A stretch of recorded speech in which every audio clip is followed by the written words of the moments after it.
Welcome students. आज बेटा हम लोग नेक्स्ट सैंपल पेपर जो है वो डिस्कस करेंगे पूरा का पूरा। तो सबसे पहले जो क्वेश्चन है एमसीक्यू से स्टार्ट हो रहा है। सबसे पहला क्वेश्चन है कि कॉलिगेटिव प्रॉपर्टी किसके ऊपर डिपेंड करती है। हमें पता है 4 कॉलिगेटिव प्रॉपर्टी है और सारी की सारी जो है वो किसके ऊपर डिपेंड करती हैं, वो डिपेंड करती है नंबर ऑफ सोल्यूट पार्टिकल्स के ऊपर।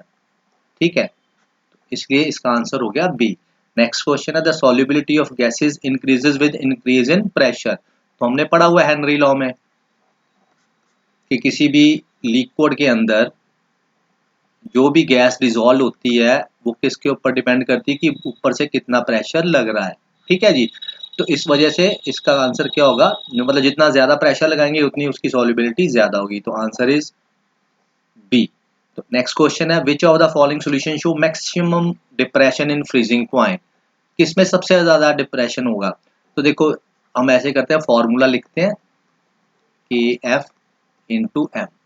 अब अगर मैं लिथियम सल्फेट के लिए लिखूं 0.5 लिथियम सल्फेट के लिए ये लगाऊं तो क्या आएगा मेरे पास, डेल्टा टी एफ आएगा मेरे पास। आई की जगह पे यहाँ पे कितने, मेरे पास आई की वैल्यू कितनी आ रही है, 2 लिथियम है और 1 सल्फेट है, तो इसका मतलब 3 वैल्यू, और यहाँ पे 0.5 आ गई। इसी तरह से जब मैं नेक्स्ट के लिए देखूंगा 1 मोलर NaCl के लिए, तो उसके केस में क्या आएगा मेरे पास, NaCl के केस में, तो उसके केस में लिखेंगे delta T F is equal to I आएगा 2 के एफ इंटू 1। इसी तरह से नेक्स्ट देखे हैं एल्यूमिनियम सल्फेट 0.5 एल्यूमिनियम सल्फेट, तो यहाँ पे मेरी डेल्टा टी एफ क्या आएगा, एल्यूमिनियम सल्फेट में क्या हमारे पास, यहाँ पे एल्यूमिनियम सल्फेट, यहाँ पे 2 एल्यूमिनियम है और 3 सल्फेट आए ना, तो टोटल कितने 5 होगी वैल्यू आई की, पॉइंट ऑफ फैक्टर 5 है, के एफ इंटू यहाँ पे आएगा 0.5। और इसी तरह से 0.5 मोलर बेरियम क्लोराइड के लिए क्या आएगा, इसके सभी के साथ एम है। ठीक है, तो ये इसके लिए डेल्टा टी एफ कितना आएगा, यहाँ पे आएगा एक बेरियम है और 2 Cl है, तो यहाँ पे आएगा 3 इंटू के एफ इंटू 0.5। अब आप देखो कि किसके केस में वैल्यू सबसे ज़्यादा है, इसके केस में सबसे ज़्यादा है, इसके केस में सबसे ज़्यादा है, कि इसके केस में सबसे ज़्यादा है, इसके केस में आएगी 2.5, इसके केस में आएगी 1.5 और इसके केस में भी आएगी 1.5। तो किसके केस में सबसे सही है ये। ठीक है, अगर तो सेम मोलैरिटी होती ना फिर कोई दिक्कत नहीं थी, फिर तो सीधा ही लिखते जिसका आई ज्यादा वही आंसर होता है। अब यहाँ पे क्या किया उसने, देखो यहाँ पे सभी के 0.5 लिखा, इसके 1 मोलर लिख दिया। 1 मोलर लिखने से कंसंट्रेशन ज्यादा होगी, तो कंसंट्रेशन जो है वो उसके भी डायरेक्टली प्रोपोर्शनल है, इसलिए हमने फिर दोनों चीजों को कंसिडर करके देखा कि किसके केस में आंसर सही आ रहा है। ठीक है, नेक्स्ट क्वेश्चन है electrolysis of aq solution of NaCl produce. हाँ, इसको भी मैं करके दिखाता हूँ आपको। उसने कहा है कि जब आप एक्व सॉल्यूशन लेते हो इसका NaCl का, तो हमारे पास एनोड पे क्या बनता है और कैथोड के में क्या बनता है जब इलेक्ट्रोलिसिस होती है। तो इसको आप समझो आप कि जब सोडियम क्लोराइड सॉल्यूशन हम लेंगे, मान लो ये मेरे पास वाटर है और उसमें क्या डाला हुआ है, सोडियम क्लोराइड, जब इलेक्ट्रिसिटी पास करेंगे इसमें, इलेक्ट्रोलिटिक सेल बना के यहाँ पे करंट देंगे और इसको पास करेंगे, तो क्या होगा, आयंस ऑपोजिट साइड वाल जाएंगे। जैसे हम देखते हैं कि एनोड के ऊपर क्या होता है, एट एनोड, एनोड के ऊपर ऑक्सीडेशन होती है, इट मींस नेगेटिव आयन इसकी तरफ मूव करेंगे। अब मेरे पास कौन कौन से नेगेटिव आयन है, अगर आप ध्यान से देखो तो यहाँ पे मैंने वर्ड एक्वस भी यूज किया और NaCl भी किया। कहने का मतलब पानी के अंदर सोडियम आयन भी है और सोडियम आयन और क्लोराइड आयन तो है, साथ में वाटर के भी है। जब बिजली पास करेंगे तो उसमें भी इलेक्ट्रोलिसिस इसकी भी होगी, तो यहाँ पे 2 आयंस हो गए। ठीक है, अब एनोड के ऊपर किसने जाना है, जिसके ऊपर नेगेटिव चार्ज है।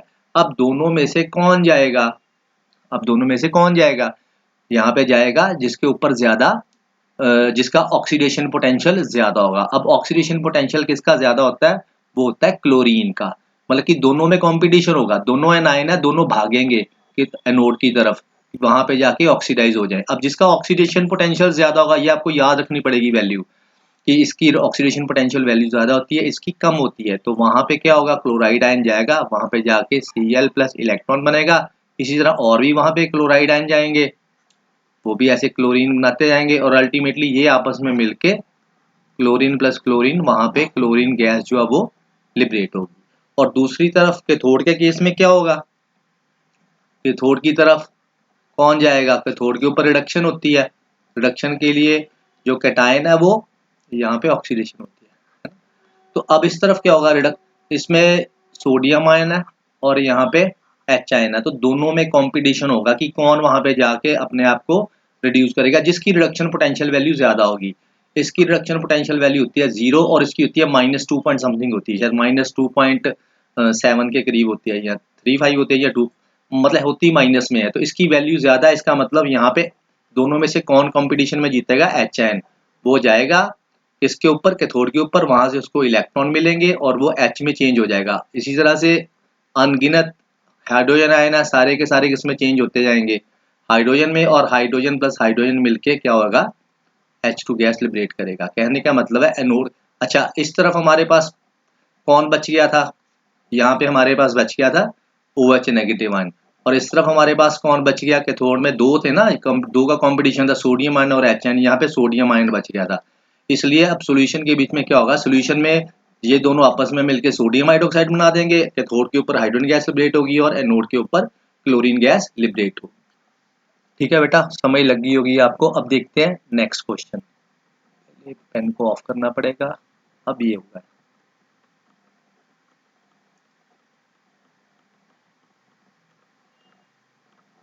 अब देखो नेक्स्ट है, temperature coefficient of a reaction is, जो टेम्परेचर कोफिशिएंट है रिएक्शन का वो किसके बराबर होता है, तो ये सिंपल सा वो है, क्या उसको बोलते हैं हम लोग, नेक्स्ट क्वेश्चन जो इसको क्या कहते हैं, टेम्परेचर कोफिशिएंट की आप डेफिनेशन देखोगे केमिकल काइनेटिक्स में, तो आप देखोगे कि ये जो रेट कांस्टेंट है वो 10 डिग्री का जो डिफरेंस होता है उनकी रेशो जो होती है, रेट जो रेशो ऑफ रेट कांस्टेंट होती है डिफरिंग बाय 10 डिग्री सेल्सियस, ये कहलाता है टेम्परेचर कोफिशिएंट। तो इसका आंसर हमारे पास क्या होगा, सी होगा। ठीक है, ठीक है बेटा, क्योंकि हम लोग ये भी केमिकल काइनेटिक्स में पढ़ते हैं कि जो रेट ऑफ रिएक्शन है वो डबल हो जाती है for every 10 degree 10 kelvin rise in temperature, means जो इफेक्टिव कोलिजन है वो डबल हो जाती है। ठीक है, नेक्स्ट क्वेश्चन है, ये तो मेमोरी बेस्ड है कि which compound is used in the treatment of cancer, cancer के लिए सिस्प्लेटिन का यूज किया जाता है। उसके बाद नेक्स्ट क्वेश्चन है, alkyl halides are immiscible in water though they are polar, हालांकि कहता वो पोलर है पर वो पानी में फिर भी घुलनशील नहीं है, इमिसिबल है, तो इसका कारण क्या है, they can not form hydrogen bond with the water. तो इसका आंसर हमारा क्या है, बी है। ठीक है, नेक्स्ट क्वेश्चन के लिए मुझे पेन को रिमूव करना पड़ेगा।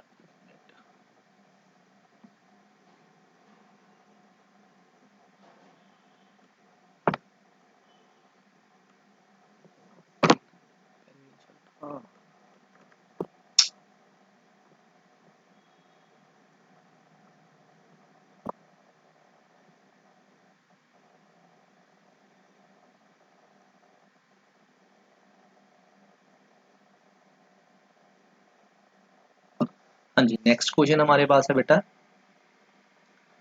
वो है which is the most acidic. अब इन एसिड में से कौन सबसे ज्यादा एसिडिक है, तो अगर आप ध्यान से देखो तो मेरे पास CFCOOH है, उसके बाद CCl3COOH है, फिर इसी तरह से CBr3COOH एंड देन CH3COOH है। देखो ये सारे के सारे एसिड है, इसमें कोई प्रॉब्लम नहीं। क्वेश्चन क्या पूछा गया कि इसमें सबसे ज्यादा एसिड कौन स्ट्रॉन्ग एसिड होगा, तो उसका आपने सिंपल एक तरीका याद रखना है, एसिड वही होता है ना जो HN को रिलीज कर देता है ना, तो ये तो HN को सारे के सारे रिलीज कर रहे हैं, तो हमने देखना है कि बाकी का पोर्शन क्या बन रहा है, CCO नेगेटिव, यहाँ पे मेरे पास 3F है, इसी तरह यहाँ पे मेरे पास 3Cl, इसी तरह मेरे पास यहाँ पे मेरे पास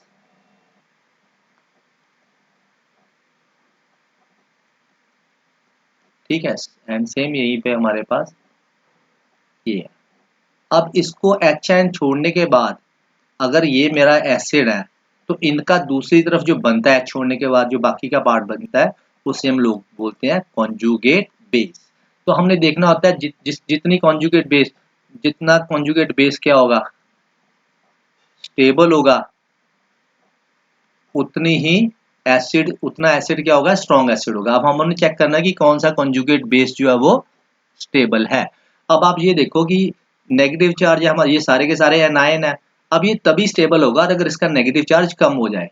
तो हम अगर सभी को चेक करें तो हम देखते हैं कि यहाँ पे जो क्या लगे हुए हैं, 3 फ्लोरीन लगे हुए हैं ना, ये फ्लोरीन फ्लोरीन फ्लोरीन, ये सारे के सारे इलेक्ट्रॉन विड्रॉइंग ग्रुप है। ये इलेक्ट्रॉन को अपनी तरफ खींचते हैं। ये इससे खींचेंगे और ये बेचारा इससे खींचेगा।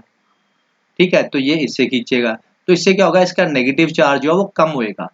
अब यहाँ पे क्या है, यहाँ पे Cl है, ये भी इलेक्ट्रॉन विड्रॉइंग ग्रुप है, बट इसकी फ्लोरीन के कंपैरिजन में जो इलेक्ट्रॉन विड्रॉइंग पावर है वो कम है, तो खींचेगा तो ये भी सही, ऐसी कोई बात नहीं है, बट ये है कि ये उसकी तुलना में कम खींचेगा, इसलिए ये कम स्टेबल होगा, ये उससे भी कम होगा। यहाँ पे ऐसा कोई भी ग्रुप लगा ही नहीं हुआ, बल्कि ये जो CH3 ग्रुप है ये इलेक्ट्रॉन रिलीजिंग है, ये इसके ऊपर नेगेटिव चार्ज को और बढ़ा रहा है।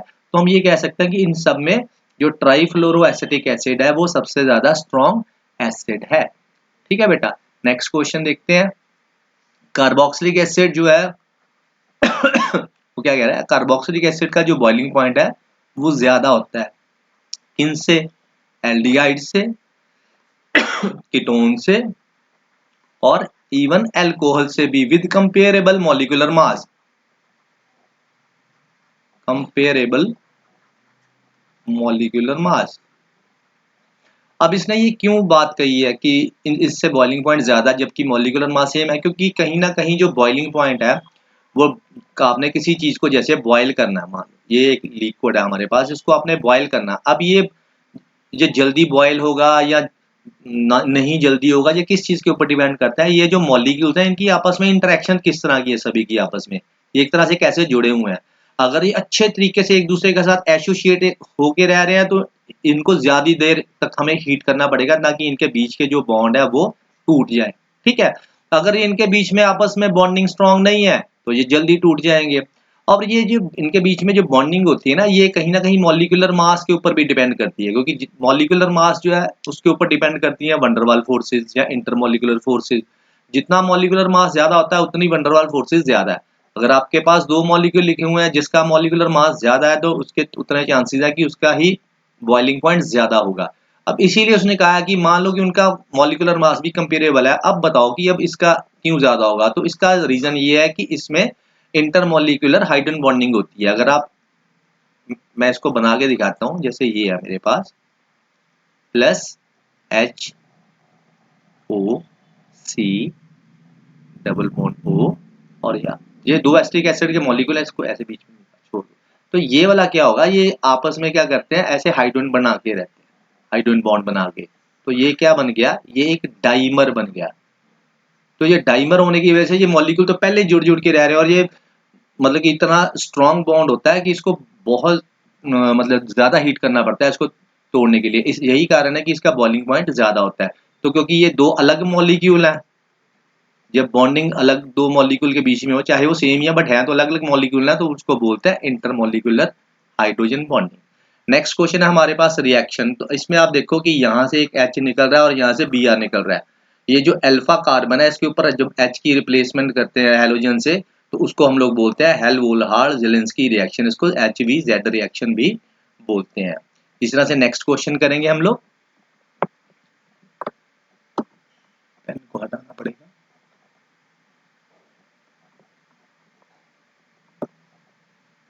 ये पैराग्राफ आप खुद ही कर लेना, यहाँ पे आप स्क्रीनशॉट ले लो, ठीक है, ये आप खुद से देख लेना, कोई इतना वो डिफिकल्ट नहीं है, सारे क्वेश्चन बीच में इसके आंसर्स दिए हुए हैं। ट्रू फॉल्स है ये हम लोग डिस्कस करते हैं, क्योंकि ट्रू फॉल्स में आपको लॉजिक पता होना चाहिए कि ये कैसे बता रहा है कि ये वाला आंसर है।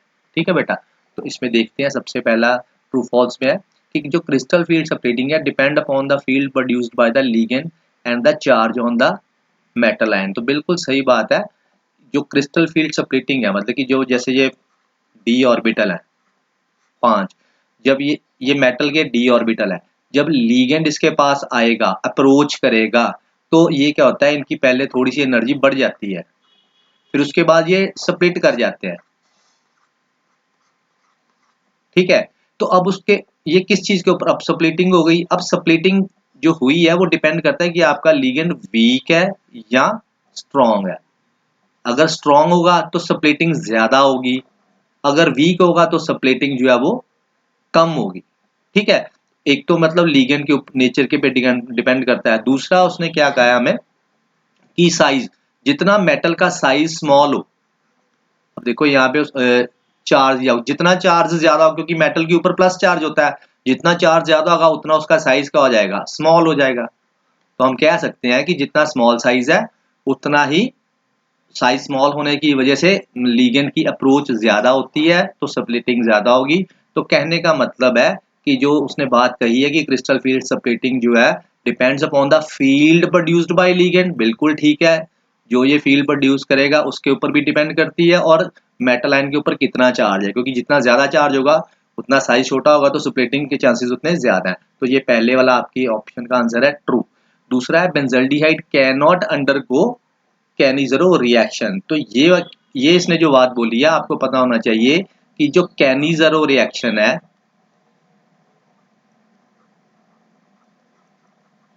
मैं दोबारा से यहाँ पे बता देता हूँ, ये बहन भाई वाली रिएक्शन ही कह सकते हो आप, क्योंकि एल्डोल कंडेंसेशन वो रिएक्शन होती है जिसमें हमें अल्फा हाइड्रोजन चाहिए होता है, और कैनिजरो रिएक्शन उन एल्डिहाइड्स में होती है जिनमें अल्फा हाइड्रोजन नहीं होना चाहिए। ठीक है, इसमें अल्फा हाइड्रोजन नहीं होना चाहिए। अब बेंजल्डिहाइड के पास क्या अल्फा हाइड्रोजन है, ये कार्बन है। अब देखो इसको अगर मैं हटा दूं तो यहाँ पे फिर डबल बॉन्ड लिखना पड़ेगा, तो देखो इसके ऊपर एक ऊपर बॉन्ड, एक इधर एक इधर एक इधर, इसका मतलब इसके पास कोई भी हाइड्रोजन नहीं है। अगर हाइड्रोजन नहीं है इस वाले कार्बन के पास, तो इसका मतलब अल्फा हाइड्रोजन नहीं है, तो it can easily undergo Cannizzaro reaction. ठीक है, तो इस वजह से यहाँ पे हम लोग इसका आंसर क्या देंगे, उसने कहा कि कैन नॉट अंडरगो, भाई ये गलत बोल रहा है, ये तो देगा एक फॉर्मेल्डिहाइड अगर हम एलिफेटिक लेते हो, और एरोमेटिक में बेंजल्डिहाइड, ये दोनों कैनिजरो रिएक्शन देते हैं, तो इसका मतलब ये स्टेटमेंट फॉल्स है। नेक्स्ट क्वेश्चन है red brown precipitate of aldehyde with Fehling solution is due to the formation of cuprous oxide. हाँ जी, आपको पता होना चाहिए कि जब टॉलन रिएजेंट हो गया या फेलिंग सॉल्यूशन हो गया, ये दोनों जो है टॉलन रिएजेंट और फेलिंग सॉल्यूशन, टॉलन रिएजेंट जो है ये बेसिकली अमोनिकल सॉल्यूशन है किसका, सिल्वर नाइट्रेट का। ठीक है, और ये क्या है, ये अल्कलाइन सॉल्यूशन है कॉपर सल्फेट का। ठीक है, कंटेनिंग रोशले सॉल्ट, रोशले सॉल्ट। ठीक है, ये रोशले सॉल्ट होता है sodium potassium tartrate, sodium potassium tartrate. ठीक है, चलो आपको इससे ये तो आपको अगर पूछ लिया जाए फेलिंग सॉल्यूशन क्या है तो आप बता सकते हो, क्योंकि इसमें भी आ गया ए बी हम लोग बनाते हैं। मेन उसने क्वेश्चन ये पूछा है, आपको ये एक तो ये याद रखना है कि ये एल्डिहाइड और कीटोन के डिफरेंस के लिए होता है, ये भी एल्डिहाइड और कीटोन के डिफरेंस के लिए होता है। बट ये वाला जो टेस्ट है इसमें एक और खासियत भी है जो फेलिंग सॉल्यूशन टेस्ट करते हैं, इसमें एल्डिहाइड में फर्दर हम लोग एलिफेटिक है कि एरोमेटिक है इसका भी बता सकते हैं, क्योंकि एरोमेटिक ये वाला टेस्ट नहीं देते हैं। अब क्वेश्चन में कहा गया कि रेड कलर ब्राउन प्रेसिपिटेट बनते हैं एल्डिहाइड के, बिल्कुल एल्डिहाइड टेस्ट ये देता है, और रेड ब्राउन प्रेसिपिटेट भी बनते हैं किसके, क्यूप्रस ऑक्साइड के बनते हैं इसके प्रेसिपिटेट। ये ही पहचान है इसकी कि ये जो रेड ब्राउन प्रेसिपिटेट बनते हैं फेलिंग सॉल्यूशन से अगर एल्डिहाइड होगा तो। और टॉलरेंट रिएजेंट के केस में क्या बनता है, उसमें सिल्वर सिल्वर मिरर बनता है, इसीलिए इसको सिल्वर मिरर टेस्ट भी बोलते हैं, सिल्वर मिरर टेस्ट भी बोलते हैं। ठीक है बेटा, नेक्स्ट क्वेश्चन हमारे पास है कि तो इसका मतलब ये वाली स्टेटमेंट हमारे पास क्या है, ट्रू है। नेक्स्ट क्वेश्चन है द कंपाउंड ऑफ दिस, ये कंपाउंड दिया हुआ और एक ये कंपाउंड दिया हुआ, शो कोऑर्डिनेशन आइसोमेरिज्म, कहता है ये कोऑर्डिनेशन आइसोमेरिज्म शो करते हैं, तो ये स्टेटमेंट बिल्कुल फॉल्स है। उसका रीजन क्या है, अगर आप ध्यान से देखो इसको,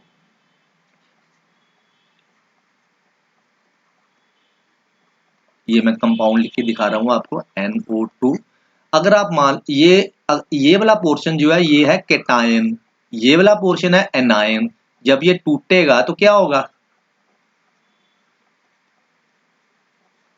ये वाला स्फीयर अलग हो गया और ये वाला पार्ट अलग हो गया। ठीक है, इसी तरह दूसरे का भी अगर आप देखो तो उसमें क्या होगा, मैं ऐसे बना के दिखा देता हूं।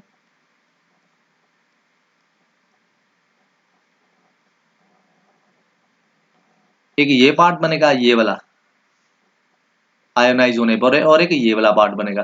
तो इसमें आयन्स अलग अलग हैं। अगर आप देखो दोनों में, इसमें भी एक कार्बाल्ट है, इसमें भी एक कोबाल्ट है, इसमें भी 2 Cl है, इसमें भी एक, और एक ये वाला Cl है, इसमें भी 4 अमाइन लगे हैं, अमोनिया के लगे हैं लिगेंड्स, तो ये भी जो अमाइन बोलते हैं इसको। इसमें भी NO2 है, इसमें भी NO2 है, तो ये मॉलिक्यूलर फार्मूला सेम है दोनों का। तो ये सिर्फ आयोनाइज होने पर अलग अलग आयन्स दे रहे हैं, तो ये आयोनाइजेशन आइसोमेरिज्म है, ना कि कोऑर्डिनेशन आइसोमेरिज्म। तो ये वाली स्टेटमेंट भी क्या हो गई, फॉल्स हो गई आपकी। ठीक है, नेक्स्ट है propane 1 ol and propane 2 ol can be distinguished by iodoform test. अब यहाँ पे आपको फिर बता देता हूँ, आइडोफॉर्म टेस्ट किन के द्वारा दिया जाता है। आइडोफॉर्म टेस्ट हम करते हैं उन कंपाउंड्स के लिए जिनके पास ये वाला हिस्सा हो, ये वाली चीज हो, इसको बोलते हैं मिथाइल, यहाँ पे बॉन्ड बना, इसको बोलते हैं मिथाइल कीटोन। ठीक है, या तो ये हो, या फिर मैं हिंदी में लिख देता हूं, या फिर ऑक्सीडेशन करने पर ये आ जाए, आ जाए। जैसे सपोज करो आपके पास ये है, तो आपसे पूछा जाएगी कि क्या ये आइडोफॉर्म टेस्ट देगा, तो आप एकदम से देख के बोलोगे नहीं इसमें तो वाला ये वाली चीज है नहीं। पर अगर आप ध्यान से देखो, इसकी अगर मैं ऑक्सीडेशन कर दूं तो ये मेरे पास क्या बन जाएगा, ऑक्सीडेशन का मतलब रिमूवल ऑफ हाइड्रोजन, तो ये मेरे पास क्या बन गया, CHO। और इसको अगर आप थोड़ा सा ओपन करके लिखो तो ये क्या चीज बन गई, CH3COOH। तो ये देखो इसके साथ ये बन गया ना ये, तो इसका मतलब क्या हो गया। अब यहाँ पे हमें प्रोपेन 1 ऑल और प्रोपेन 2 ऑल दिया है, तो ये मेरे पास क्या था, प्रोपेन 1 ऑल। प्रोपेन 1 ऑल की ऑक्सीडेशन करने पर क्या बनता है, एसीटल्डिहाइड। तो इसका मतलब प्रोपेन 1 ऑल जो है ये वाला आइडोफॉर्म टेस्ट देगा। अब इसको भी चेक करके देख लेते हैं। ये हमारे पास है सेकेंडरी वाला प्रोपेन 2 ऑल। अगर इसकी भी मैं ऑक्सीडेशन करूं तो यहां से ये पार्ट निकल जाएगा, तो ये मेरे पास बन जाएगा ये वाला। तो इसका मतलब इसके पास प्रोपेन 2 ऑल, ये हमारे पास बन गया कीटोन, तो ये भी टेस्ट देगा। तो इसका मतलब कि इसको हम लोग आइडोफॉर्म टेस्ट से डिस्टिंग्विश, ये तो दोनों ही दे रहे हैं, इसका मतलब हम लोग क्या कर सकते हैं, नहीं कर सकते। तो यहाँ पे ये स्टेटमेंट क्या हो गई, फॉल्स। समझ लगी ना बेटा, उसने कहा था कि दोनों को हम लोग इस टेस्ट के द्वारा हम लोग डिफरेंशिएट कर सकते हैं, पर ये तो दोनों ही टेस्ट दे रहे हैं, इसमें भी मिथाइल कीटोन है, उसमें भी मिथाइल कीटोन था ऑक्सीडेशन होने के बाद, तो ये वाली स्टेटमेंट जो है वो फॉल्स है। नेक्स्ट क्वेश्चन देखते हैं बेटा। नेक्स्ट क्वेश्चन है numerical 1 gram of non electrolyte solute dissolve in 50 gram of. देखो सीधा ही जो क्वेश्चन है ये हमें पता लग रहा है, ये KF से, यहाँ से पता लग जाएगा कि ये वाला फॉर्मूला लगना है, delta TF is equal to KF into M। अब M, अब ये देखना कि क्या इसको आगे फर्दर लिखने की जरूरत है हमें। तो यहाँ पे देखो उसने क्या बोला है कि बेंजीन का जो जब नॉन इलेक्ट्रोलाइट सोल्यूट डालते हैं 50 ग्राम बेंजीन में, तो फ्रीजिंग पॉइंट में लोअरिंग आती है 0.40 केल्विन में। तो इसका मतलब मैं यहाँ पे ये लोअरिंग ही, हमें इसका मतलब ही क्या होता है कि कितनी लोअरिंग आई है, कितना डिप्रेशन आया है। तो यहाँ पे मैं इसके क्या लिख दूंगा, मेरे पास ये आ जाएगा। यहाँ इसको पहले आप पूरा इलेबोरेट करके भी लिख सकते हो, क्योंकि यहाँ पे हमने निकालना क्या है, देखो उसने कहा कैलकुलेट द मॉलिक्यूलर मास। तो मैं ऐसे करता हूँ, पहले तो इसको ऐसे लिख लेता हूँ, डेल्टा TF KF W2 बटा M2 इंटू 1000 बटा W1। तो ये वाली चीज मैं इस तरफ ले जाता हूँ और ये वाली चीज को इसकी तरफ लिख देता हूँ, तो मेरे पास बन गया M2 KF into W2 delta TF into 1000 over W1। ठीक है, अब हम क्या करेंगे बेटा, अब इसमें सभी की वैल्यू दी हुई है, देखो KF की वैल्यू दी हुई है, यस हमें दी हुई है 5.12। W2 की वैल्यू दी हुई है, ये देखो दी हुई है 1 ग्राम। डेल्टा TF की वैल्यू दी हुई है, कितनी लोअरिंग हो रही है 0.40 इंटू 1000। तो वेट ऑफ सॉल्वेंट दिया हुआ, यस 50 ग्राम दिया हुआ है। तो ये हम लोग इसको सॉल्व करेंगे तो हमारे पास ये कुछ ना कुछ इसका आंसर निकल आएगा। आप निकाल लेना, आपका ये इसी तरह से ही निकालना है इस क्वेश्चन को। नेक्स्ट क्वेश्चन मेरे पास है ये वाला HCl 38%। ये पिछले सैंपल पेपर में भी किया था, तो ये आप खुद से कर सकते हो बेटा, ये मैं नहीं करवाऊंगा। नेक्स्ट क्वेश्चन है what are the difference between non ideal solution showing positive and negative deviation. ये थ्योरेटिकल क्वेश्चन आप बुक में से कर सकते हो। तो उसके बाद मैं नेक्स्ट क्वेश्चन देखता हूँ आगे। एक मिनट इसको अच्छी कर या।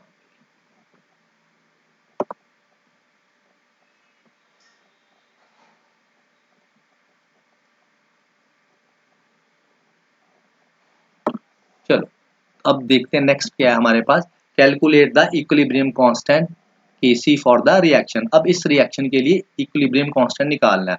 मैंने आपको वैसे बताया हुआ, पर आप सीधा भी फार्मूला अगर याद है तो भी ठीक है, नहीं तो हमें पता है कि इक्विलिब्रियम कांस्टेंट में हम सिंपल पहले नर्स्ट इक्वेशन वाला ही फार्मूला लिख लेते हैं ताकि आपको रट्टा ना मारना पड़े। ई नॉट सेल, ये तो सभी को बच्चे ये वाला तो याद कर ही लेते हैं, ठीक है। Concentration of product of reactant, क्योंकि जब इक्विलिब्रियम में रिएक्शन होगी तो यहाँ पे हम लोग Kc लिख देते हैं। अब हमें पता है कि ये वाली चीज जो है, ये इक्विलिब्रियम जब आएगा तो दोनों, ये ई सेल क्या होता है, कैथोड और एनोड के बीच में डिफरेंस, कैथोड और एनोड में सब कुछ क्या हो जाएगा, सेम, तो ये क्या आ जाएगा, जीरो आ जाएगा, ठीक है। तो ये इसको उठा के दूसरी, या इसको उठा के दूसरी तरफ ले जाते हैं, तो ये मेरे पास क्या आ गया, E not cell equal to -0.0591 over N log Kc। तो माइनस माइनस तो कट गया। अब ऐसे करते हैं, एन को भी उधर ले जाते हैं और इसको भी उठा के नीचे ले आते हैं, तो मेरे पास ये क्या आ गया, log Kc is equal to n into E not cell divided by, यहाँ पे हम लोग क्या लिख देंगे, 0.059, ठीक है, ये है। अब n क्या है, कितने इलेक्ट्रॉन का चेंजेस आ रहे हैं। अब जैसे चेक करो इस रिएक्शन को, उसमें आप देखो जो 10 है ये +4 है और यहाँ पे +2 है, मतलब इसकी जो कितने इलेक्ट्रॉन, +4 से +2, +4 जो है मतलब कि 4 इलेक्ट्रॉन की कमी, यहाँ पे कितनी कमी रहेगी, 2, इसका मतलब इसने 2 इलेक्ट्रॉन को गेन किया है। अब एक यहाँ पे एक स्टेनस जो आयन है वो 2 इलेक्ट्रॉन गेन कर रहा है, तो 3 कितने करेंगे, 6। अब इधर भी देख लेते हैं, क्रोमियम 0 से 3 जा रहा है तो 2 क्रोमियम 6 इलेक्ट्रॉन छोड़ रहे हैं, तो इसका मतलब 6 इलेक्ट्रॉन का गेन या लॉस हो रहे हैं। एक तरफ से 6 वो लूज कर रहा है इलेक्ट्रॉन और एक तरफ से 6 गेन कर रहा है, तो n की वैल्यू हमारे पास आ जाएगी 6 आ जाएगी। ई नॉट सेल हम कैसे निकालेंगे, ई नॉट सेल जो होता है वो ई कैथोड माइनस ई एनोड होता है, ठीक है। अब कैथोड पे कौन आएगा, जिसकी रिडक्शन होती है, रिडक्शन किसकी हो रही है, स्टेनस की, तो इसकी वैल्यू हमें, ये E not cell as it is दिया ही हुआ, हमें निकालने की जरूरत नहीं है, ये चीज की जरूरत नहीं है, सीधा ही दिया हुआ, तो इसका मतलब यहाँ पे ये वैल्यू भरते हैं, कितनी है ये वाली वैल्यू यहाँ पे दी हुई, 0.89 वोल्ट, 0.89 वोल्ट, तो नीचे 0.0591, ये आप सारा सॉल्व करोगे। दूसरी तरफ ये ध्यान रखना बेटा, ये आप लॉग Kc निकाल रहे हो, आपने निकालना Kc है, तो इसका मतलब हम क्या करेंगे, बाद में एंटी लॉन्ग लेंगे, यहाँ पे जो भी वैल्यू आएगी, यहाँ पे इसको आप ऐसे सॉल्व करोगे तो 90 पॉइंट समथिंग के करीब ये वैल्यू आएगी। अब इसको मैं दोबारा से बता देता हूँ कि इसको कैसे सॉल्व करना है, इसका एक ट्रिक है। जैसे आपके पास बन गया Kc एंटी लॉग 90.50। अब बच्चे कहेंगे कि हमारे पास तो है ही नहीं है, तो इसका सबसे सिंपल फंडा क्या होता है, आपने क्या करना है, आपने जो ये दो टर्म्स है इसको ऐसे लिख लेना है, 90 प्लस 0.50, ठीक है। अब जो फ्रंट वाली चीज है इसको लिख देना log 10⁻90 कर दो, क्योंकि ये आगे आएगा जब, तो ये log 10 1 होता है तो फिर 90 का 90 बन जाएगा। और 0.5 किसकी वैल्यू होती है, मान लो यहाँ पे सपोज करो, यहाँ पे मैं वैल्यू ले लेता हूँ 47 सपोज करो, तो ये यहाँ पर 47 लिख लो। उसका कारण है क्योंकि इसका मुझे पता है ये log जो है 3 की वैल्यू होती है, तो मैं इसकी जगह पे लिख दूंगा कि log 3 लिख लो, ठीक है। अब उससे होगा क्या, उससे ये होगा कि ये दोनों, ये m है और ये n है, बना लो, तो क्या बन जाएगा log 3 इंटू 10⁻90। जब ये log और log कट जाएंगे तो आंसर क्या आ जाएगा, 3 इंटू 10⁻90। तो इसको आप करके देख लेना, आपका आंसर लगभग इतना ही आएगा। ये मैंने वैल्यू की रफली ली है, आप निकाल के देख लेना, उसके हिसाब से यहाँ पे वैल्यू फिल कर देना, ठीक है बेटा। नेक्स्ट क्वेश्चन हमारे पास है कि मैंगनीज और इसमें कंपाउंड, मैंगनीज कंपाउंड, जो मैंगनस कंपाउंड है Mn2 पॉजिटिव, ये क्या है, ज्यादा स्टेबल है किससे, आयरन 2 पॉजिटिव से। ये क्वेश्चन भी मैंने पहले करवाया हुआ है, +3, मतलब ये +3 में जाना पसंद नहीं कर रहा, जबकि ये +3 में जाना पसंद करता है। ये इट शोज मोर स्टेबिलिटी, उसका कारण क्या है, इसकी भी आप कॉन्फ़िगरेशन लिख के देख लेना, आपको पता लग जाएगा। 4s2 3d5, 2 पॉजिटिव का मतलब ये 2 इलेक्ट्रॉन निकल गए, तो हमारे पास Mn2 पॉजिटिव की क्या आएगी कॉन्फ़िगरेशन, आर्गॉन 3d5। अब आपको पता है ये हाफ फील्ड है, तो ये क्यों इलेक्ट्रॉन लूज करेगा, ये क्यों Mn3 पॉजिटिव में होगा कन्वर्ट, नहीं होगा, जबकि यहाँ की इसमें क्या देखोगे आप, इसका एटॉमिक नंबर क्या आता है 26, 4s2 3d6। तो ये दो पॉजिटिव है, तो दो पॉजिटिव का मतलब दो इलेक्ट्रॉन निकल गए, बाकी का पार्ट हमारे पास क्या बन गया 3d6 बन गया।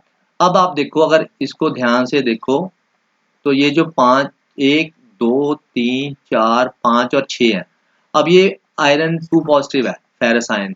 अब हमें पता है कि इसके पास एक इलेक्ट्रॉन एक्स्ट्रा, अगर ये वाला इलेक्ट्रॉन निकल जाए तो ये इसकी एग्जैक्ट हाफ फिल कॉन्फ़िगरेशन हो जाएगी। इस वजह से आयरन जो है वो बहुत जल्दी ऑक्सीडाइज हो जाता है। वो कहता है ले लो भाई ले लो इलेक्ट्रॉन, ताकि मैं भी हाफ फिल कॉन्फ़िगरेशन अक्वायर कर लूं और स्टेबल हो जाऊं। ठीक है बेटा।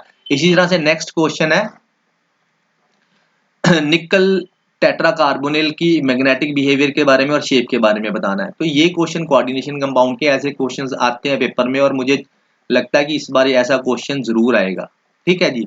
तो निकल कार्बोनिल है, ऐसे क्वेश्चन में सबसे पहले क्या कर, ऐसे ही पूछा जाएगा आपको, या शेप पूछ लेंगे या हाइब्रिडाइजेशन पूछ लेंगे और मैग्नेटिक बिहेवियर पूछ लेंगे यूजिंग वैलेंस बॉन्ड थ्योरी। आपने क्या करना है, सिंपल यहाँ पे इसको पकड़ लेना मेटल को। तो निकल की आपने कॉन्फ़िगरेशन लिख देनी है। निकल का एटॉमिक नंबर होता है 28, तो इसकी आएगी 4s2 3d8।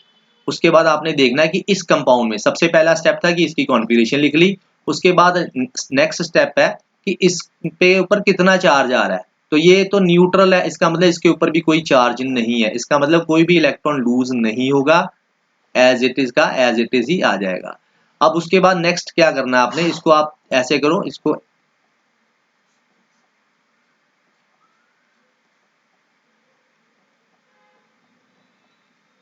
ठीक है, ये 8 डाल दिए। अब उसके बाद हमने देखना है कि जब ये लीगेंड, 4 लीगेंड इसके पास आएंगे, जब निकल के पास कार्बोनिल आएंगे लीगेंड बॉन्ड बनाने के लिए, कोऑर्डिनेट बॉन्ड, तो वो देखेंगे कि क्योंकि ये एक स्ट्रॉन्ग लीगेंड है, तो ये देखेगा कि कोई अनपेयर तो नहीं है, अगर है तो उसको कहेगा चल भाई पेयरिंग कर दे। तो ये इसको इधर भेज देगा, तो ये वाला खाली हो जाएगा, मतलब एक डी में से मिल जाएगा, और आगे हमारे पास 4p और 4d है। ठीक है, ये 4d है। ठीक है, तो हम देखेंगे अब इसके मैग्नेटिक बिहेवियर के बारे में। इसके ऊपर चार्ज होना चाहिए कोई ना कोई, चलो कोई नहीं, देखते हैं। अब इसके बाद हमने क्या होगा, हमारे पास एक जो है वो डी अवेलेबल हो जाएगा। ठीक है, डी के बाद क्या होगा, इस ये मुझे लगता है यहाँ पे कुछ होगा बेटा, क्योंकि एस की इन्वॉल्वमेंट भी तो होनी चाहिए ना। यहाँ पे जरूर +2 होगा निकल के ऊपर, यहाँ पे +2 होगा, क्योंकि जब +2 होगा तो फिर दो इलेक्ट्रॉन हम लोग यहाँ से निकाल लेंगे, तो ये दो इलेक्ट्रॉन निकल जाएंगे, ये दो इलेक्ट्रॉन निकल जाएंगे। तो ये वाला फिर जो खाली वाला है ना, इसको हम लोग यहाँ पे बना देते हैं। ये भी मैंने गलत बना दिया, पी में तो 3 आते हैं ना, तो यहाँ पे हम लोग 4s बनाएंगे। इसको मैं दोबारा से बना देता हूँ। यहाँ पे आपके पास कौन बन गया 4, ऐसे करो 3d8, 4s में तो निकल ही गया, तो 4p 4d ये पड़े तो हुए हैं, पर ये सारे के सारे क्या हैं, खाली हैं। तो अब इसके केस में मैंने क्या दिखाया आपको,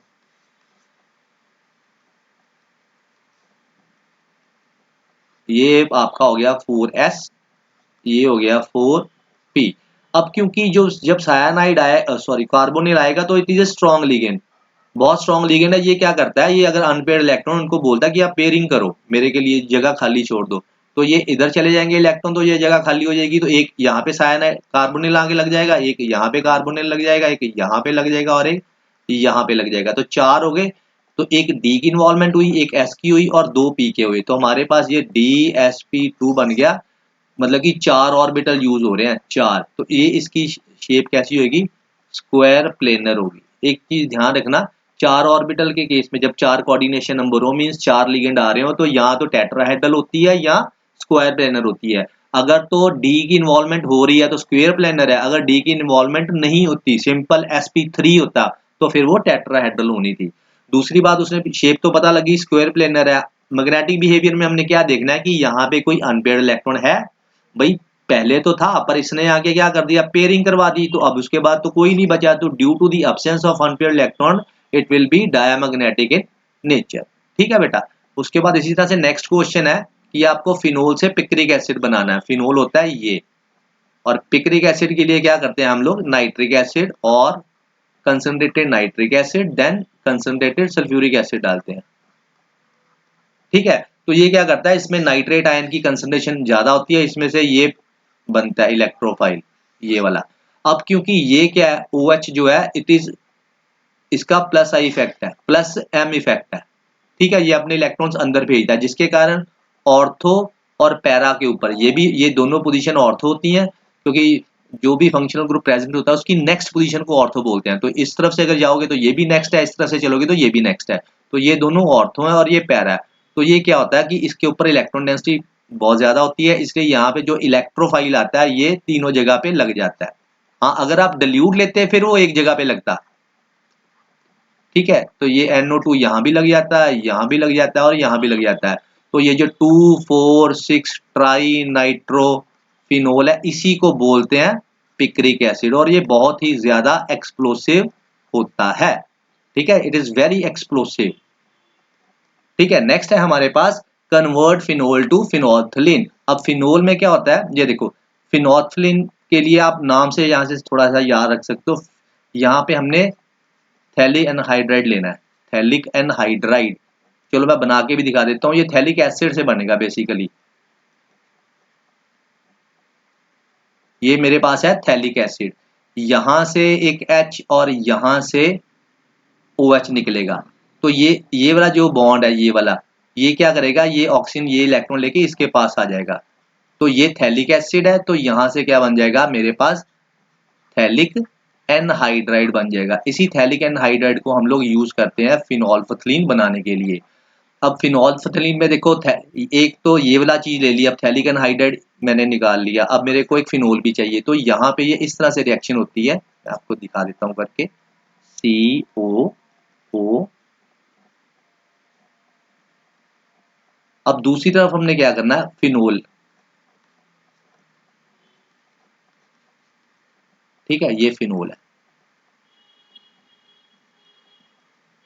यहाँ इसके पैरों पर H लगा हुआ है, ठीक है। तो ये ऐसे यहाँ से निकल जाता है।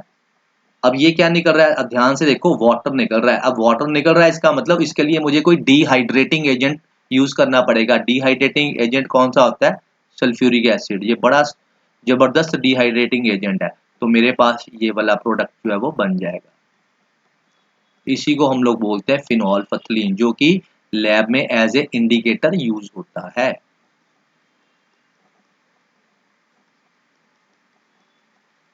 सो दिस इज योर फिनोल्फिथलीन, ठीक है बेटा।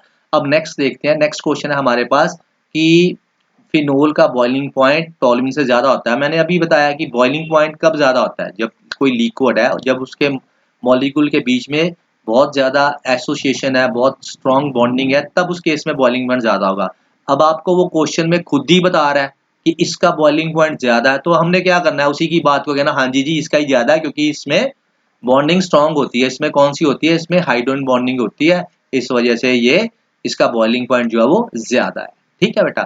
इस तरह से नेक्स्ट क्वेश्चन करेंगे हम लोग, give a chemical test to distinguish between benzaldehyde and acetaldehyde. ये ध्यान से देखो, ये जो है मेरे पास ये एलिफेटिक है और ये मेरे पास क्या है, एरोमेटिक है दोनों एल्डिहाइड। तो मैंने कौन सा अभी पीछे बताया था कि एक फेलिंग सोल्यूशन टेस्ट जो करते हैं वो एल्डिहाइड कीटोन के लिए तो होता ही होता है, उसके अलावा ये हमें एरोमेटिक और एलिफेटिक के लिए भी होता है, ठीक है। तो इस वजह से हम लोग किसको किस टेस्ट से करेंगे, फेलिंग सोल्यूशन टेस्ट से डिस्टिंग्विश कर सकते हैं। अगला क्वेश्चन है एसिटल्डिहाइड एंड एसीटोन। अब एक हमारे पास क्या है, ये हमारे पास एल्डिहाइड है, ये कीटोन है, तो ये आप टॉलन रिएजेंट से ही कर सकते हो, ठीक है बेटा। तो नेक्स्ट क्वेश्चन देखते हैं, नीचे कर लूं मैं थोड़ा सा, एक मिनट, इसको मूव पीछे करना पड़ेगा थोड़ा सा, एक मिनट।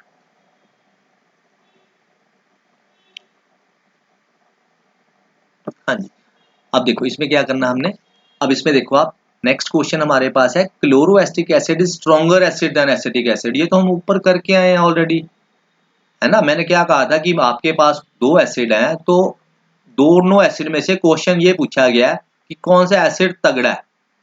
तो कहना कि भाई ऐसे है जी, एसिड तो है, मैं पूछूं क्यों है, तो आप कहोगे क्योंकि ये H आयन को छोड़ देता है, H आयन रिलीज कर देता है, इसलिए ये एसिड है, ठीक है जी। तो फिर दोनों में से स्ट्रॉन्ग कौन सा होगा, वो स्ट्रॉन्ग होगा जिसका कॉन्जुगेट बेस स्टेबल होगा। अब कॉन्जुगेट बेस कैसे स्टेबल होगा, इनके ऊपर कौन सा चार्ज है, दोनों के ऊपर नेगेटिव चार्ज। जिस केस में नेगेटिव चार्ज रिड्यूस हो रहा है वो जो है स्टेबल होगा। आप ध्यान से देखो यहाँ पे जो अल्काइल ग्रुप लगा हुआ है तो ये इलेक्ट्रॉन रिलीजिंग होता है।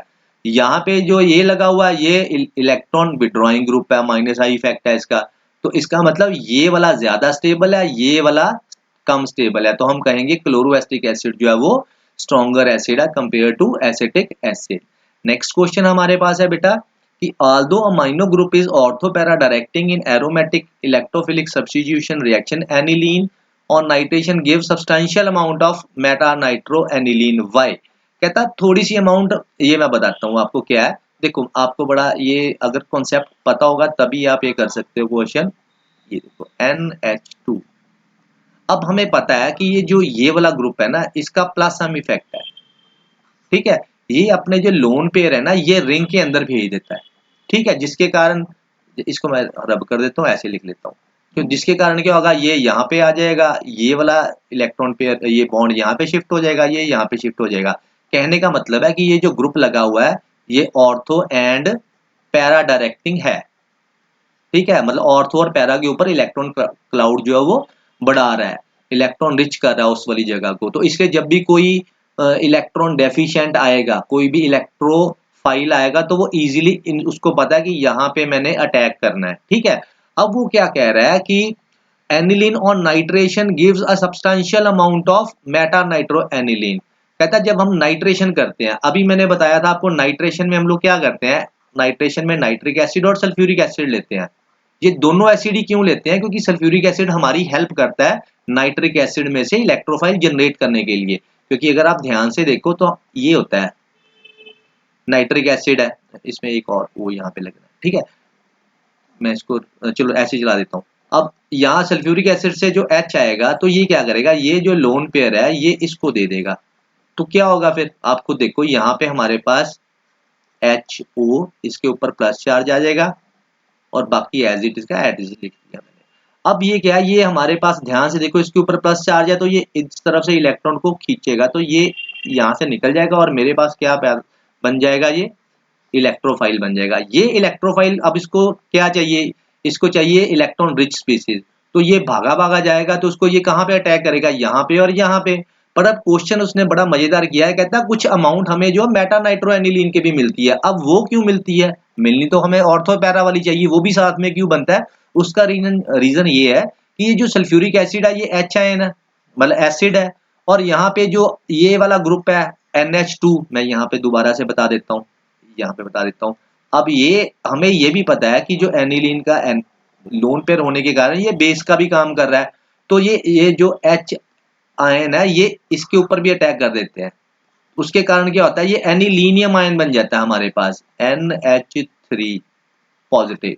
अब क्या हो गया, जहां पहले ये वाला ग्रुप जो था वो इलेक्ट्रॉन रिलीजिंग ग्रुप था, प्लस एम इफेक्ट शो कर रहा था, अब क्या हो गया, ये अब उल्टा हो गया। अब ये अंदर से खींचेगा क्योंकि इसके ऊपर प्लस है ना, तो ये अपना प्लस खत्म करने के लिए अंदर से इलेक्ट्रॉन क्लाउड को बाहर खींचेगा। तो उससे क्या होगा, ऑर्थो और पैरा के ऊपर जो इलेक्ट्रॉन डेंसिटी है वो क्या हो जाएगी, डिक्रीज हो जाएगी।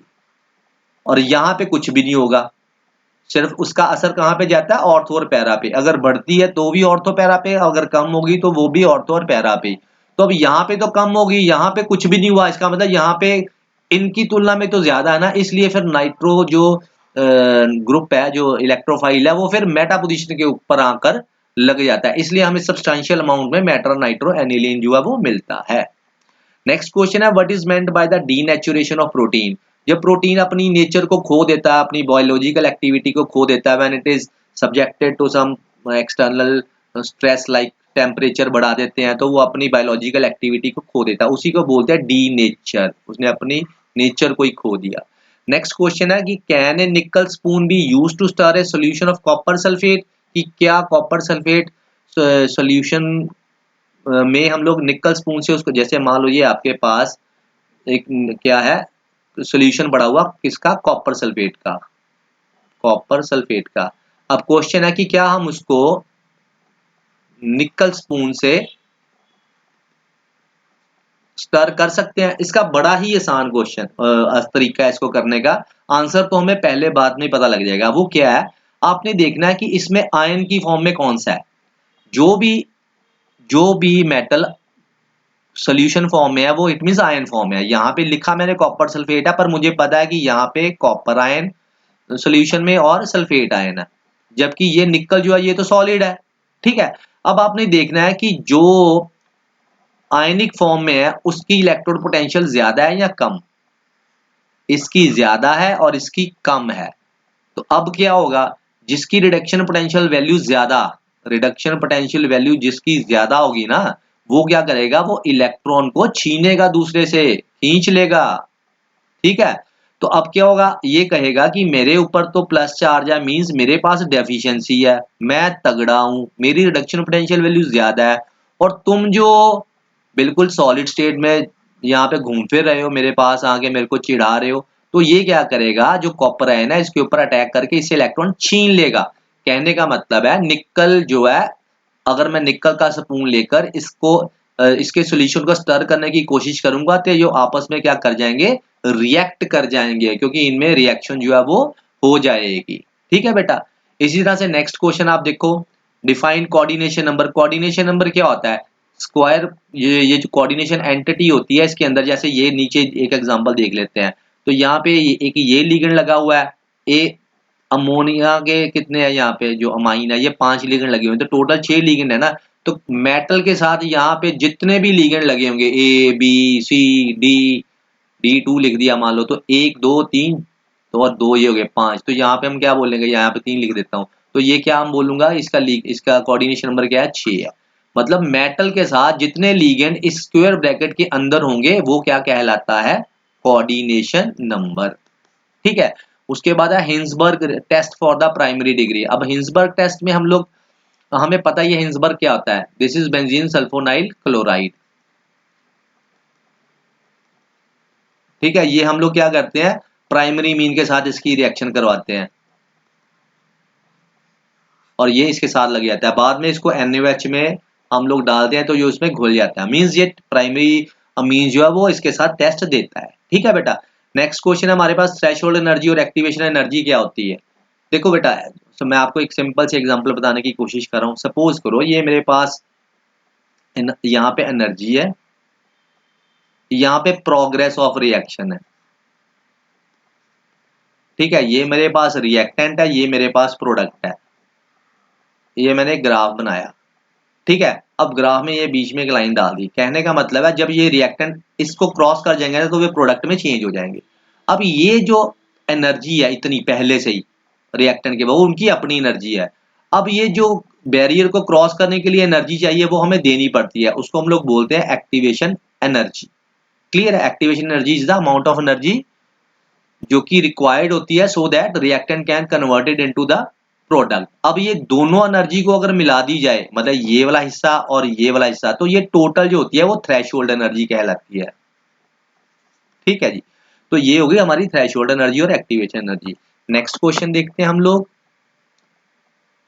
इसको नीचे करना पड़ेगा, एक मिनट।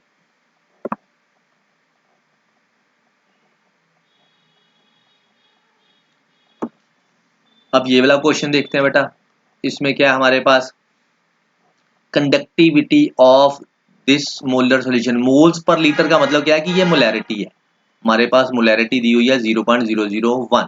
ठीक है, मोल्स पर litre of acetic acid is this, ये हमारे क्या दी हुई है, कंडक्टिविटी दी हुई है 3.905 इंटू 10⁻⁻5। उसकी molar conductivity at infinite dilution निकालनी है।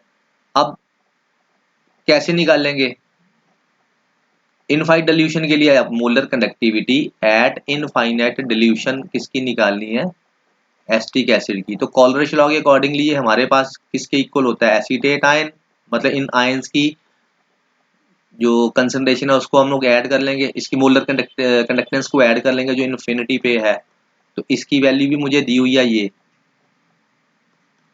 349.6, और इसकी वैल्यू भी मुझे दी हुई है, ये कितनी है, कहाँ पे गया, 40.9। तो इसको ऐड करके मेरे पास क्या आ जाएगी, ये वाली वैल्यू आ जाएगी। ठीक है, अब क्वेश्चन में कहा गया डिग्री ऑफ डिसोसिएशन निकाल लो। अब करना क्या है, यहाँ से मैं पहले मोलर कंडक्टिविटी निकाल लूंगा एट गिवन कंसंट्रेशन, तो वो कंडक्टिविटी मेरे पास ये है 3.905 इंटू 10⁵ इंटू फॉर्मूला क्या होता है, यही होता है ना फॉर्मूला, मैं यहाँ पे लिख देता हूँ k इंटू 1000/m। तो यहाँ से हमारी वैल्यू आ गई 3.905 इंटू 10⁵ मोलैरिटी मुझे दी हुई है 0.01। तो ये वैल्यू एक निकलेगी यहाँ से और ये एक वैल्यू निकलेगी यहाँ से। तो इन दोनों वैल्यू को हम लोग क्या लेंगे, molar conductance at given concentration at infinite. ठीक है, तो ये दोनों को कैलकुलेट करोगे तो आपके पास कुछ आंसर आ जाएगा, वो होगा डिग्री ऑफ डिसोसिएशन।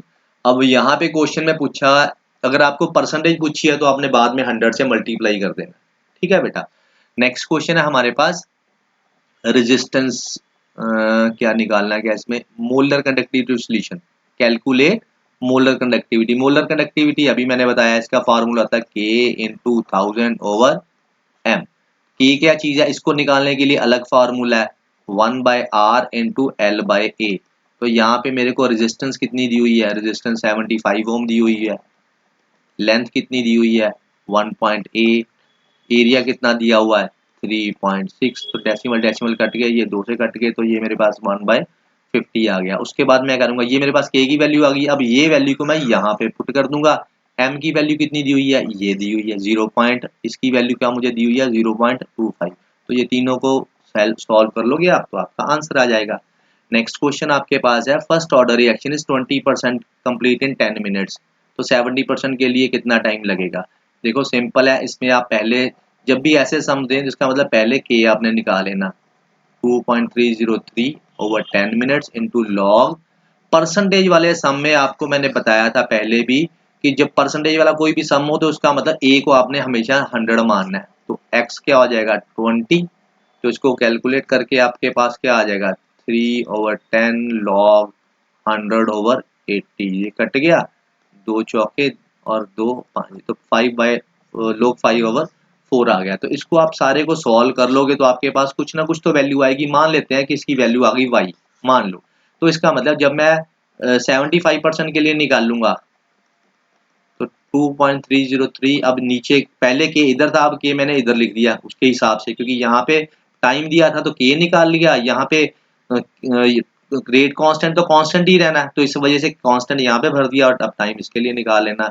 तो ये परसेंटेज है तो यहाँ पे ऊपर क्या आएगा 100, तो नीचे 100 माइनस 75 क्या आएगा 75, ये आ जाएगा 25। तो 25 और 100 कट जाएंगे, ये आ गया आपका 25, तो ये कट के 4 आ गया, log 4 होता है 0.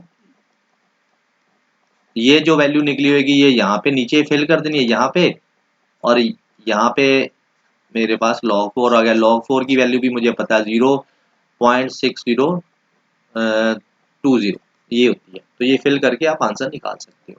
नेक्स्ट क्वेश्चन है हमारे पास, प्राइमरी सेकेंडरी और टर्शियल अल्कोहल की ऑक्सीडेशन करो। अल्कोहल की ऑक्सीडेशन करने पर क्या होता है, जैसे हमारे पास सपोज करो CH3 CH2 OH है, ये प्राइमरी अल्कोहल है, ये मेरे पास सेकेंडरी अल्कोहल है, ये मेरे पास टर्शरी अल्कोहल है। तो वो कह रहा है इनकी सभी की ऑक्सीडेशन तो करो तो क्या करे होएगा, या डिहाइड्रोजनेशन करो तो क्या होएगा।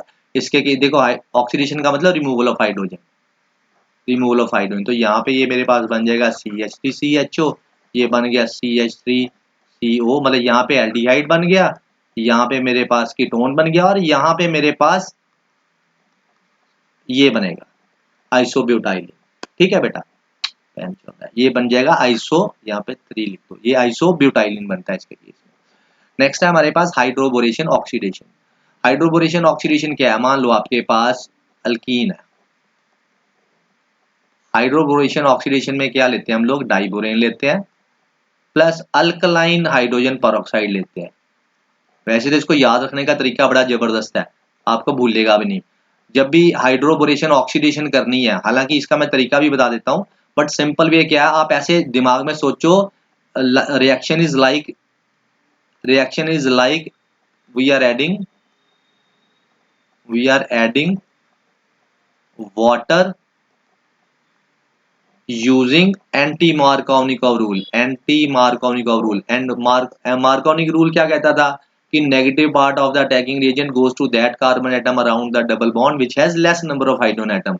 तो anti क्या कहता है, वो उल्टा कहता है, मान लो अगर वाटर की मैंने एडिशन करनी हो इसके ऊपर, तो ये OH किसके पास जाएगा, एंटी में, ये ज्यादा वाले के पास जाएगा, तो यहाँ पे OH लग जाएगा, यहाँ पे लग जाएगा, और ये वाला बॉन्ड जो है वो टूट जाएगा। कहने का मतलब मेरे पास प्रोडक्ट क्या बन रहा है, CH, यहाँ पे H लग गया, और यहाँ पे मेरे पास CH2OH आएगा। तो ये मेरे पास प्रोडक्ट बना है। अदरवाइज आप ये याद रखने का तरीका ये है, अदरवाइज आप इसको कैसे कर सकते हो कि जैसे ये मेरे पास है, तो यहाँ पे क्या होगा, HB, H और H ये आएगा, तो ये क्या होगा, ये वाला बॉन्ड इस तरफ चला जाएगा, ये इस तरफ चला जाएगा,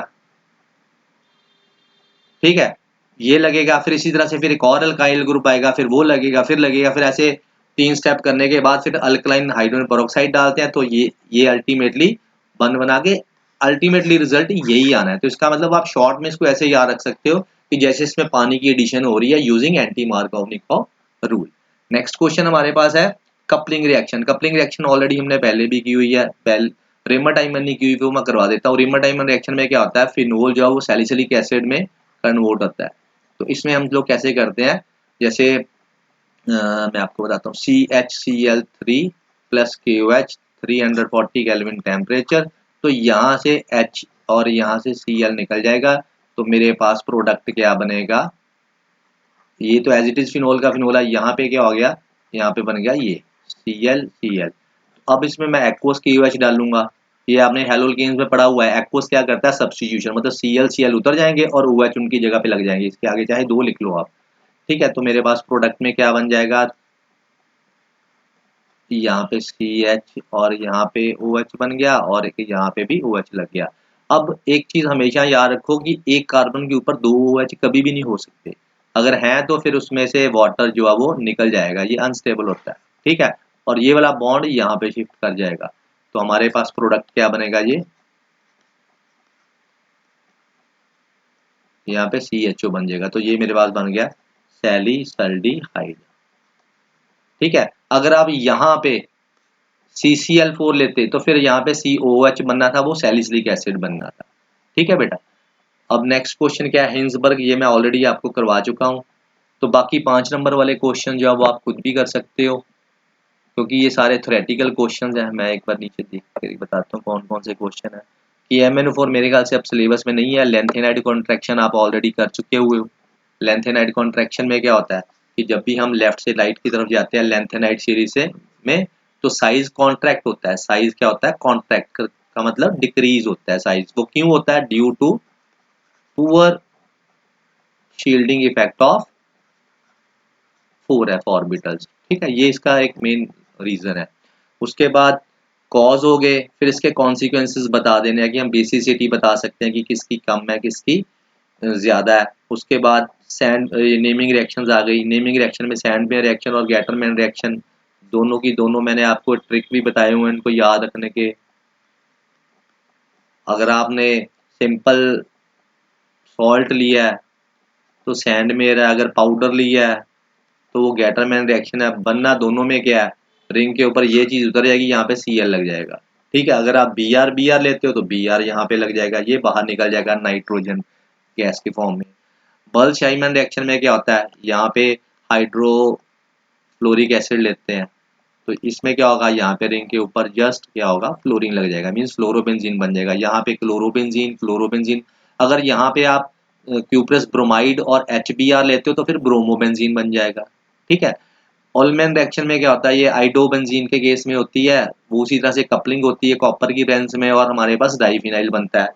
इसी तरह से नेक्स्ट है रिडक्शन ऑफ क्लोरोबेंजीन। क्लोरोबेंजीन की रिडक्शन करने से आप देख सकते हो कि क्या बनेगा उस पर, ठीक है बेटा, तो आप बता भी सकते हो, ठीक है बेटा। तो ये आप कर सकते हो रिडक्शन वाला। वैसे बताना तो बता भी देता हूँ मैं। ये हमारे पास क्या होता है, जैसे क्लोरोबेंजीन है ना, जब इसकी रिडक्शन करते हैं तो रिडक्शन में हम लोग निकल एल्यूमिनियम अलॉय ले लेते हैं in the presence of sodium hydroxide. तो क्या होता है, ये HCl निकल जाता है और H इसकी जगह पे लग जाता है। तो कहने का मतलब ये किस में हो जाता है, बेंजीन में कन्वर्ट हो जाता है। दिस इज बेंजीन, ठीक है। बाकी SN1 SN2 रिएक्शन की मैंने वो एक शॉर्ट भी डाला हुआ, आप उसमें डिफरेंस कर सकते हो कि SN1 रिएक्शन क्या होती है, ठीक है। SN1 रिएक्शन 2 स्टेप्स में होती है, क्योंकि इसमें कार्बोकेटायन जनरेट होता है। कार्बोकेटायन होता है तो उसका मतलब टर्शरी वाले ज्यादा इसको फॉलो करते हैं, ठीक है। तो ये आप सब कर सकते हो। अगर आप रेट लिखोगे तो रेट जो है सिर्फ और सिर्फ किसके ऊपर डिपेंड करता है, आरएस के ऊपर डिपेंड करेगा। अगर आप न्यूक्लियोफाइल लेते हो तो न्यूक्लियोफाइल आपको क्या लेना पड़ेगा, वीक ही लेना पड़ेगा, स्ट्रॉन्ग लेने की जरूरत नहीं है, क्योंकि 2 स्टेप में रिएक्शन हो रही है। ठीक है बेटा। तो इस तरह से आप ये सारा कर लोगे। मैंने सारा का सारा डिस्कस कर दिया है। ओके बेटा, थैंक यू।